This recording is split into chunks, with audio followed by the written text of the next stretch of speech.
Hello everyone, আজকে চলে আসলাম নতুন একটি রেসিপি নিয়ে। রেসিপিটি হচ্ছে গরুর বিরিয়ানি, যেটা আমার খুব বেশি পছন্দ। প্রথমেই আমাদের প্রয়োজন 3 পা গরুর মাংস, চাল 1 কেজি, পেঁয়াজ দিয়ে দিলাম বড় কাপের 1 কাপ, মরিচ 7টি, এলাচ 7 থেকে 8টি, আদা বাটা 2 চা চামচ, রসুন বাটা 2 চা চামচ, জিরা হাফ চা চামচ, কিশমিশ 9 থেকে 10টি, দারচিনি 4টি। একটি পাত্রে তেল দিয়ে দিলাম হাফ কাপের একটু বেশি। তার মধ্যে দিয়ে দিলাম পেঁয়াজ কুচি, আদা বাটা, রসুন বাটা, দারচিনি, এলাচ, মরিচ ভালো মতো নেড়ে চেড়ে ভেজে নিলাম। তারপরে দিয়ে দিব রাঁধুনি গরুর বিরিয়ানি মশলার হাফ প্যাকেট।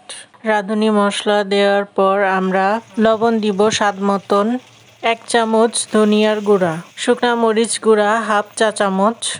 5 মিনিট ভালোভাবে নেড়ে চেড়ে মিক্স করে নিব। আমাদের বাসায় এত রাতে আলু বখরা অ্যাভেলেবল ছিল না, তাই আমরা এটা স্কিপ করেছি। তার বদলে আমরা কিশমিশ বেশি ব্যবহার করেছি। আপনারা চাইলে আলু বখরা দিতে পারেন, কিশমিশ স্কিপ করতে পারেন। তারপরে দিয়ে দিব পরিষ্কার করে রাখা মাংস এবং ভালোভাবে উল্টে পাল্টে নেড়ে চেড়ে নিব। মাংসর গায়ে ভালোভাবে মশলা মিক্স করার পর আমরা 10 মিনিটের জন্য ঢেকে দিব। মাংস থেকে পানি ছেড়ে দিয়েছে, মাংসর পানিতেই আমরা মাংসটা আর একটু কষিয়ে নিব।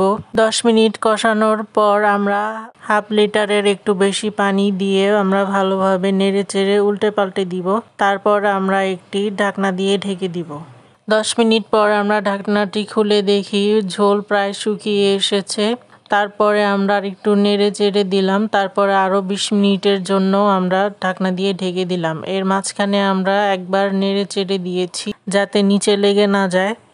তারপর একটি বড় পাতিলায় হাফ কাপ তেল দিয়ে দিলাম পেঁয়াজ কুচি হাফ কাপ, মরিচ 7টি, দারচিনি 3টি, এলাচ 3টি, কিশমিশ 4টি।